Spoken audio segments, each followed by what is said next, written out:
వాసిని. నా పేరు ప్రభాకర్ యాదవ్. నిన్న జరిగిన press meet Adinarayana Yadav press meet పెట్టాడు.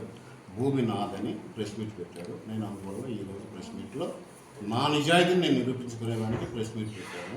అయ్యా ఆదినారాయణ, నువ్వు ఎక్కడికో పోయి భూమి నాదని పత్రాలు నీ దగ్గర ఉన్న పత్రాలు చూపించి ఈ భూమి నాది, ఈ భూమిని కబ్జా చేస్తున్నారు, దీంట్లో ఫినిషింగ్ చేశారు, ఫ్రీ కాస్ట్ చేశారు అని వాపోతున్నావు.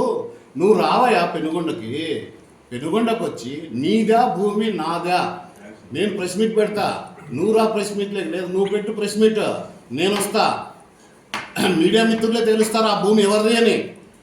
ఏమే నీ సర్వే నెంబర్ ఏది, నా సర్వే నెంబర్ ఏది చూసుకో. నా దాంట్లో నా భార్య పేరుతో ఉన్న భూమిని ఆక్యుపై చేశారు, దాన్ని ఫినిషింగ్ చేశారు, ఫ్రీ కాస్ట్ చేశారని చెప్తున్నావు. ఇది నీ భూమి కాదయా, ఇది నా భూమి. నా భూమిలో నేను ఫ్రీ కాస్ట్ చేసుకుంటే నువ్వు దౌర్జన్యంగా వచ్చి జేసీబీలు తీసుకొని వచ్చి రౌడీలను పంపించి ముక్కుమ్మడి దాడి చేసి నా ఫ్రీ కాస్ట్ను పడగొడుతు కదయా. కనీసం ఎవరిది భూమి అనేది తెలియనప్పుడు నువ్వు చదువుకోలేదా? నీ దగ్గర డాక్యుమెంట్లు లేవా? లేదు, నా దగ్గర ఉన్నాయి, తీసుకొని పోయి చెక్ చేసుకో. లేదు, నువ్వు రా, నేను నిరూపిస్తా. పెనుగొండలో జరిగితే నువ్వు ఎక్కడో తెలియని ప్రదేశానికి పోయి నువ్వు ప్రెస్ మీట్ పెట్టి ఈ భూమి నాది అంటే నీది అయిపోతుందా? నీ దగ్గర రికార్డ్స్ ఉంటే తీసుకొని రా. ఒక పోలీస్ స్టేషన్కి వస్తావా రా, రెవెన్యూ డిపార్ట్మెంట్ దగ్గరికి వస్తావా రా, లేదు మీడియా మిత్రుల దగ్గరికి వస్తావా రా, చూస్తాం నీదా నాదా భూమి. అనవసరమైన అబద్ధాలు చెప్పి మీడియా మిత్రులను కన్ఫ్యూజ్ చేస్తున్నావు. నీ భూమి కాదు ఇది, నా ప్రైవేట్ భూమిదే.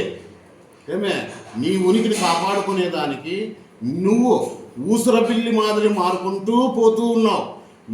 నువ్వు చేసిన అక్రమాలు, దౌర్జన్యాలు, కిడ్నాప్ కేసులు, ఫోర్జరీ కేసులు ఎన్నున్నాయా నీ మీద? 10 ఎఫ్ఐఆర్లు మీడియా మిత్రులకు ఇస్తా. నా దగ్గర ఆధారం లేదు, నేను మాట్లాడట్లేదు. నువ్వు గతంలో ఏం చేస్తువి? కాంగ్రెస్ గవర్నమెంట్ వచ్చినప్పుడు కాంగ్రెస్ గొడుగు పడితే నీ ఉనికిని కాపాడుకునేదానికి. ఆటి నుంచి టీడీపీలోకి వస్తువే, టీడీపీలో నుంచి వైసీపీలోకి పోతువే. ఎందుకు పోతున్నావా? ఇన్ని పార్టీలు మారి. పార్టీల వల్ల నీకు లాభం ఉందా? నీ వల్ల పార్టీలకు లాభం ఉందా? గమనించుకోవయా, ప్రజలకు తెలుసు. నువ్వు చేసిన అక్రమాలకి పెనుగొండలో వచ్చి నువ్వు ప్రెస్ మీట్ పెట్టలేక నువ్వు ఎక్కడో పోయి ప్రెస్ మీట్ పెడతాండవు. ఇక్కడ పెడితే నీకు నీ దగ్గర నీ బాధితులు అందరూ ముక్కుమ్మడిగా వచ్చి వాళ్ళు కూడా ప్రెస్ మీట్ పెడతారని భయముతో నువ్వు ఎడో పెడతాండవయ్యా. నువ్వు భూమి కబ్జా చేస్తున్నారు, దౌర్జన్యం చేస్తున్నారు అంటున్నావు. దౌర్జన్యం చేస్తే కిడ్నాప్ కేసులు మా మీద వస్తాయా? కిడ్నాప్ చేయలేదా? ఒక ప్రముఖ వ్యాపారవేత్తను హైదరాబాద్ అతన్ని నువ్వు కిడ్నాప్ చేయలేదా? డోన్ ప్రాంతంలో ఎఫ్ఐఆర్ కాలేదా? నువ్వు అరెస్ట్ కాలేదా? ఫోర్జరీ కేసులు లేవా? ఎన్ని ఎఫ్ఐఆర్లు ఉన్నాయి నీపై నీకు తెలుసా? నువ్వు నిజాయితీపరుడా? ఎక్కడ నిజాయితీ ఉందో నిరూపించు. రా, పెనుగొండకు రా. నువ్వు ఏదైతే నాది, నా భార్య పేరుతో ఉన్న ఈ ల్యాండు, ఆ ల్యాండ్లేకే పోదాం. రెవెన్యూ డిపార్ట్మెంట్ దగ్గరికి పోయి మళ్ళీ ల్యాండ్ లేకపోదాం, తేల్చుకుందాం. రెవెన్యూ డిపార్ట్మెంట్లో నీదా ల్యాండ్ నాదే. అంతేకాని అసత్యాలు పలుకుంటూ నువ్వు ఉసురుపిల్లి మారినట్లు మారుకుంటా ఖబర్దార్ బచ్చా. నీ భూమి అయితే మేము ఏ రోజు కూడా కన్నెత్తి కూడా చూడము.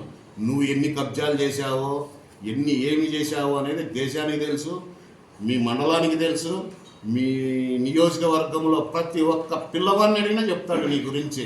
కాదయ్యా, నీకు కాన్వాయిడ్ పెట్టుకొని తిరగాల్సిన పని ఏముందయ్యా? తప్పు చేయకపోతే మంది మార్బలం వేసుకొని తిరగాల్సిన పని ఏముందయ్యా? నువ్వు తప్పు చేయకపోతే నువ్వు